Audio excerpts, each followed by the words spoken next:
அன்பார்ந்த இறைமக்களே, கிறிஸ்துவின் மறுரூப ஜெபக்குழுவின் வாயிலாக இன்று உங்களை சந்திப்பதில் நான் பெரும் மகிழ்ச்சி அடைகிறேன். மக்களை, சந்தோஷமா இருக்கீங்களா? நிறைவா இருக்கீங்களா? மகிழ்ச்சியா இருக்கீங்களா? மன அமைதியா இருக்கீங்களா? மக்களே, மகிழ்ச்சியும் மன அமைதி இறைவன் தந்த நமக்கு பெரிய வரப்பிரசாதம் இல்லையா? இதை யாராலும் தட்டி பறிக்க முடியாது.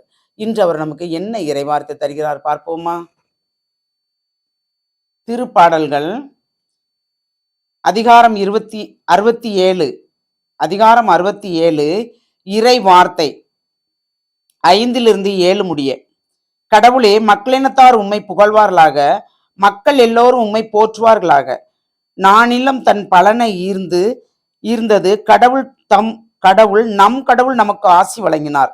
கடவுள் நமக்கு ஆசி வழங்குவாராக. உலகின் கடை எல்லவரை வாழ்வோர் அவருக்கு அஞ்சுவாராக. Praise the Lord. எல்லாமே ஆசிகள் தான் இல்லையா மக்களே? இந்த ஆசியை இறைவன் நமக்கு தரும்போது அதை நாம் நிறைவாக பெற்றுக்கொள்ள வேண்டும். ஏனென்றால் கடவுள் முன் நாம் அவருடைய ஒளியால் நாம் இருக்கிறோம். அந்த ஒளி நமக்கு நிறைவாக இருக்கிறது. அந்த நிறைவு நமக்கு பிறர் முன் ஒரு எடுத்துக்காட்டாக அமைகிறது.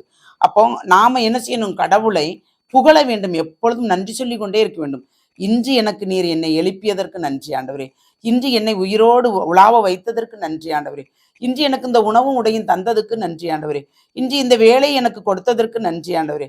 மனம் ஒத்து நான் இந்த வேலையை நான் செய்கிறேனே, அதற்கு உம்முடைய ஆசீர் இல்லாமல் முடியாது என்று நாம் அவரை ஒவ்வொரு நொடிப்பொழுதும் புகழும் போது அந்த புகழ்ச்சியால் உலகமெங்கும் உலகின் கடையெல்லை வரும் மனைவரும் கடவுளுக்கு அஞ்சுவாராக. எல்லா நிலையிலும் எல்லா மக்களும் சேர்ந்து கடவுளை போற்ற வேண்டும் இல்லையா? படைத்தவர் ஒருவரே. அந்த ஒருவருக்கு நாம் பயந்து கீழ்ப்படிந்து நடக்கும்போது, அவர் சொல்லுக்கு கீழ்ப்படிந்தால் கண்டிப்பாக நமக்கு ஒரு நிறைவான ஆசீர் உண்டு. அந்த ஆசீரை தான் நாம் எப்பொழுதும் பெற வேண்டும். எல்லாம் இருந்தும் என்ன செய்ய, ஒன்றுமே இல்லை என்று இருக்கிறோமே என்ன செய்ய என்று நினைப்பார்கள் இல்லையா? எல்லாம் இருந்தாலும் ஒரு நிறைவில்லை, ஒன்றுமே இல்லை என்றாலும் நிறைவில்லை. இன்று நாம் என்ன செய்வோம், நாளை என்ன செய்வோம், இதே புலம்பல் நம்மிடம் இருக்கிறது. இந்த புலம்பலை கொஞ்சம் எடுத்து வெளியில் வீசிவிட்டு இறைவன் பார்த்து கொள்வார் என்று இருந்தால், அதாவது சும்மா இல்லை, உழைப்பின் பயனை உண்ணும்படி இறைவன் பார்த்து கொள்வார் என்று இருந்தால் கண்டிப்பாக அதில் நமக்கு ஒரு நிறைவான ஆசீர் உண்டு. அந்த ஆசீரை நாம் கேட்போமா? எல்லாம் வல்ல இறைவா, ஆமாண்டரே, உமக்கு கோடான கொடி நன்றி கூறுகிறோம். இந்த நாளை நிறைவாக தந்ததற்கும் எங்களை நிறைவாக நீர் மீண்டும் மீண்டும் ஆசீர்வதிக்கிற அந்த கிருபைக்கு நன்றி கூறோம் ஆண்டவரே. எங்கள் உழைப்பின் பயனை நாங்கள் நிறைவாக உண்ணும்படி நீர் எங்களை ஆசீர்வதிக்கிற அந்த கிருபைக்கு நன்றி கூறி, இந்த நாளை நீங்கள் நிறைவுபடுத்தின கிருபைக்கு நன்றி கூறி எங்களை முழுமையாக உம்முடைய இரக்கத்துக்குள் ஒப்புக் கொடுக்கிறோம். ஜெபம் கேட்கும் நல்ல பிதாவே.